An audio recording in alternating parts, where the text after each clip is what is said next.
Hi, I'm Dongxiong. Welcome to Digging into China, where we explore China in depth to reveal unique perspectives. 心里不知道怎么说，是吧？很激动，是吧？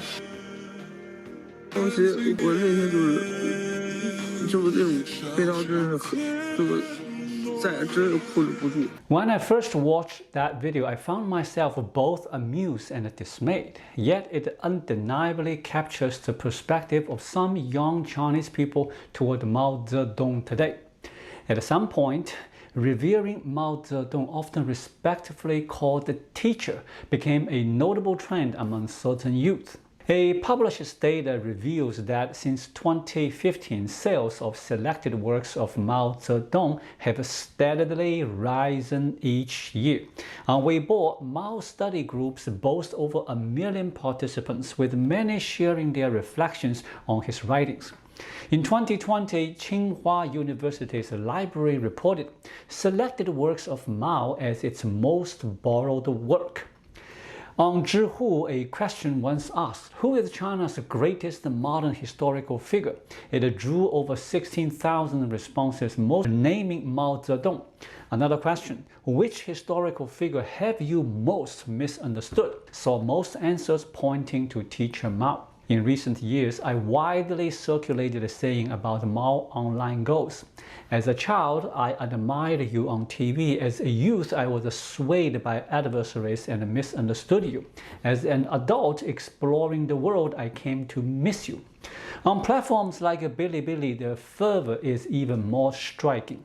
A simple video of someone reading Mao's works once garnered over 700,000 views, while fan-made tribute videos easily reach hundreds of thousands or even millions of views. The comments are filled with phrases like "long live the people," almost like invoking his spirit. Observing this, I can't help but wonder why. Why is a man responsible for the greatest famine in modern history, who in just 3 years matched the devastation Japan's army inflicted over 14 years during World War II, killing over 30 million Chinese? Why is such a figure, whose hands are stained with the people's blood, so revered by many young Chinese today? To understand this, let's briefly trace the evolution of Mao worship in China. Even before the People's Republic was founded, the cult of Mao began within the Communist Party. A pivotal moment came in 1942 during the Yan'an rectification movement, essentially an internal purge. Mao sidelined the international faction led by Wang Ming and Bo Gu, cementing his leadership. From then on, he stood unchallenged, and after the Communist Party took national power, this reverence for Mao was extended nationwide through systemic indoctrination. This wave of adulation grew, peaking during the Great Leap Forward, which tragically led to a famine that claimed tens of millions of lives. At the 1962 7,000 cadres conference, where the Great Leap's failure were examined, Mao's prestige suffered its first blow due to his leadership errors, forcing him to step back. This marked the first cooling of Mao worship. But the respite was brief. During the Cultural Revolution, Mao, leveraging Lin Biao and Jiang Qing to oust Liu Shaoqi, reignited a nationwide surge of adulation. This time, it reached a feverish, almost religious intensity. A mango gifted by Mao was venerated like a holy relic, and his sayings became daily life's guiding principles. Conversations often began with "Our great leader Chairman Mao taught us," followed by a quote before one's own words. This frenzied devotion began to wane only after the 1971 Lin Biao incident, when he fled and died in a plane crash. Some perceptive Chinese began to question. Liu Shaoqi and Lin Biao, both chosen by Mao as successors, ended up labeled traitors, spies, and conspirators. If they were flawed, did Mao not err in selecting them? Did he not misjudge their character? This suggests that Mao wasn't infallible. He at least made mistakes in judging people. The Lin Biao incident cooled Mao worship for some, and this skepticism persisted until after his death. When the Cultural Revolution ended and the Communist Party officially acknowledged it, under Deng Xiaoping, the party issued a 70-30 evaluation of Mao. affirming his revolutionary contributions and the founding of the People's Republic while admitting his later errors. This was the first official effort to present a more truthful Mao, removing him from his divine pedestal. Post-Cultural Revolution declassified the documents exposed Mao's lavish and indulgent private life, further tempering public reverence. During the Jiang Zemin and Hu Wen eras, Mao worship generally faded, with occasional criticism surfacing.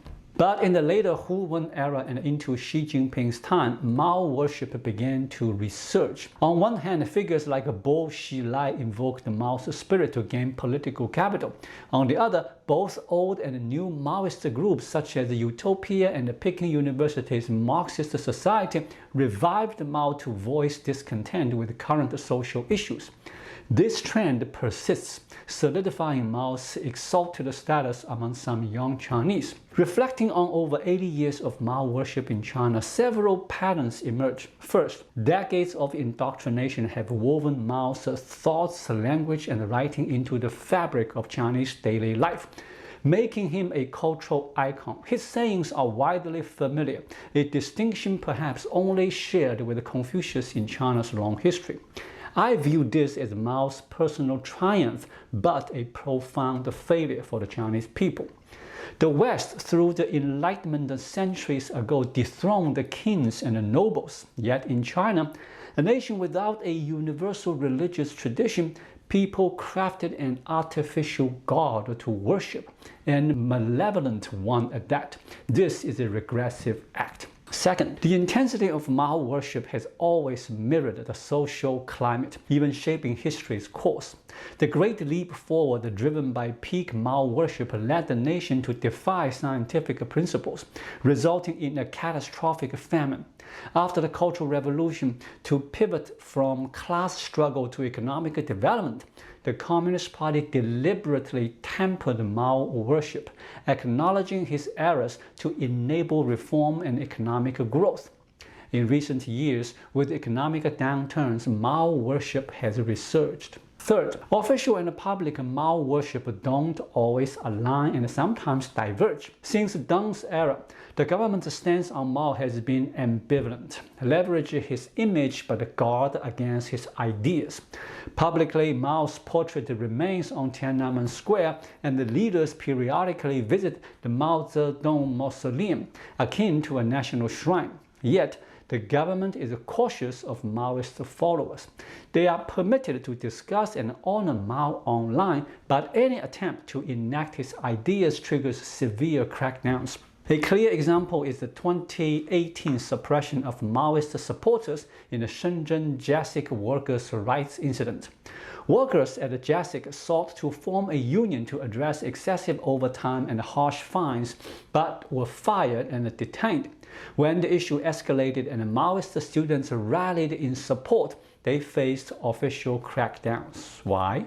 Because they moved from online discussions to real-world actions, which the government saw as a dangerous signal to be quashed. Why this contradiction? Mao's ideology centers on revolution, not governance, on critique and destruction, not construction. This mindset threatens regime stability. His ideas prompt young admirers to question, if the People's Republic was founded on equality, why is there such a vast wealth gap today? Why are workers' rights violated, and why does social injustice persist? Don't current leaders see this? Why do they permit it? Inevitably, these youths shift from critiquing capitalism to challenging bureaucracy, ultimately questioning the regime's legitimacy, something the leadership dreads.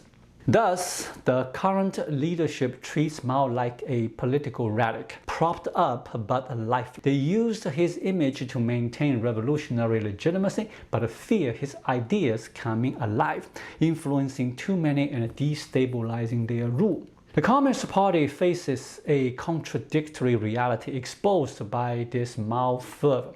With widening wealth gaps, unaffordable housing, and inadequate labor protections, the party lacks a scapegoat. It must find ways to placate or control the new generation of Maoists it has fostered, or risk governance challenges.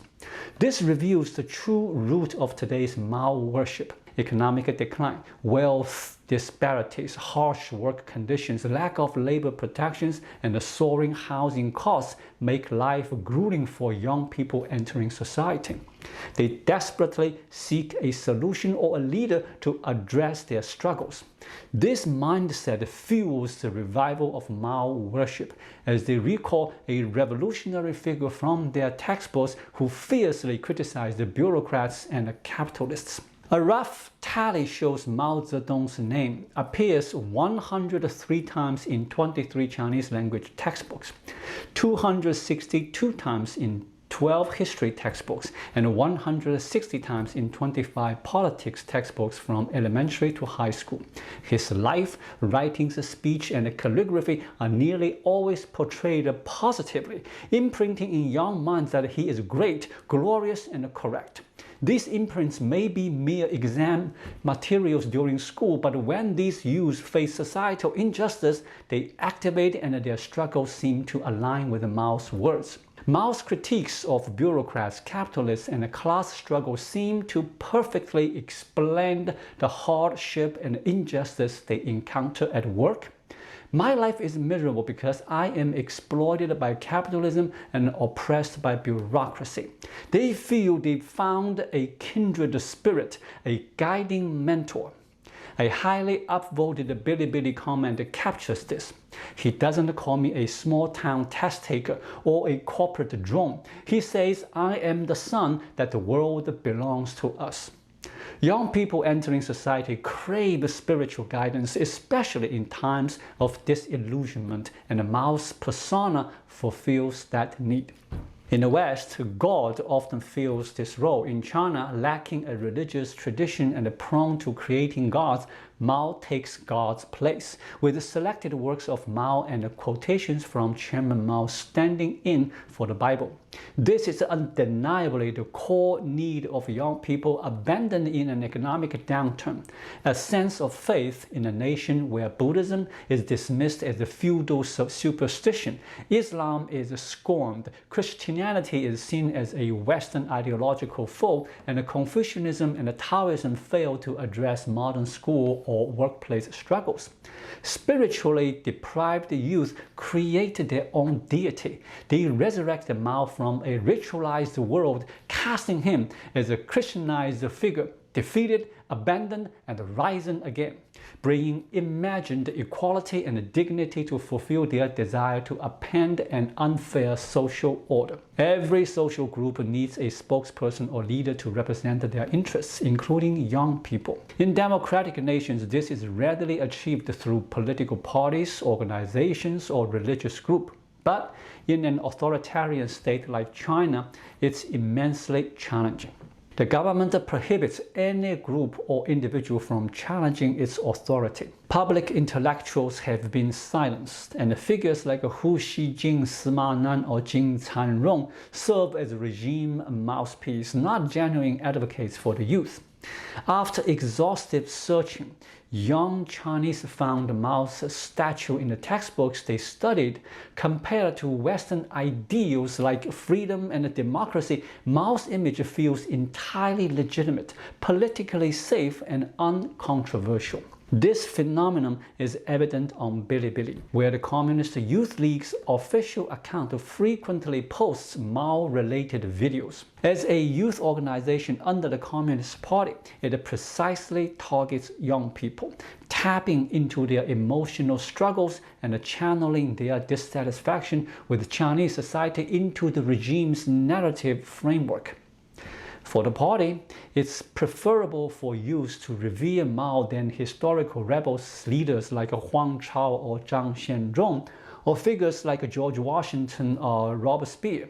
Thus, Mao became a kind of opium for disillusioned youth. When trapped in grueling 996 work schedules, unemployed, jobless, berated by boss, or harmed by public authorities, they can turn to this opium to numb themselves and escape their troubles. Moreover, Mao's personal story resonates deeply with many young people from China's lower classes. Online comments about selected works of Mao note that they see themselves in young Mao Zedong. He was a rural youth from an inland province who, despite his education, worked his way to the city and achieved success in Beijing. In modern terms, Mao was a small-town test-taker, a kid from the countryside who rose from chaos to lead a nation of hundreds of millions. Is there a more potent inspiration than that? To some extent, Mao's early life fulfills the aspirations of these young small-town test-takers. Feeling insignificant in today's world, they find an idealized figure in a great man who is not fictional but real. His biography can be read like a gripping online novel, and his writings serve as a best-selling guide to success, filled with the strategies, schemes, betrayals, and cunning that these ambitious youths eagerly absorb. Yet, in my view, the beliefs of these Mao-worshipping youth and small-town test-takers are not only misguided, but profoundly absurd. When the regime shaped Mao's image, it deliberately highlighted his revolutionary triumphs while concealing many details of his later disastrous governance. This indoctrination obscures a harsh truth. Mao's era was deeply inhospitable to small-town test-takers. For instance, one critical issue for test-takers is that during the Cultural Revolution, Mao abolished the college entrance exam, replacing it with a recommendation system. The core strength these test-takers prided themselves on, academic testing, was rendered useless. Instead, success depended on having a red background, flattering leaders, or mastering social maneuvering. Those were the keys to entering college. Thus, we can confidently assert that in Mao's era, most of these Mao-worshipping small-town test-takers would not have attended college. They would have been confined to farming in villages or working in factories. Yet, they revere Mao, mistaking their adversary for a benefactor, unwittingly supporting those who betrayed them. It's a tragic irony. This phenomenon reveals a deeper truth. The Mao worshipped by many Chinese youth today is not the historical Mao, but an imagined figure, meticulously crafted by the regime and amplified by unscrupulous online influencers. A popular Mao-themed drama on Bilibili featured a scene where the actor playing Mao, while being adored by crowds at a window, is urged by staff to leave for safety. Mao's response: "We must not dampen the masses' enthusiasm." In reality, this quote stems from the Great Leap Forward. When Mao knew many regions were falsifying grain yields but believed these falsehoods could spur production enthusiasm, he chose silence, citing the need to preserve the people's zeal, a decision that led to tens of millions starving. Such misrepresentation transforms a reckless, self-aggrandizing figure into a wise, empathetic leader.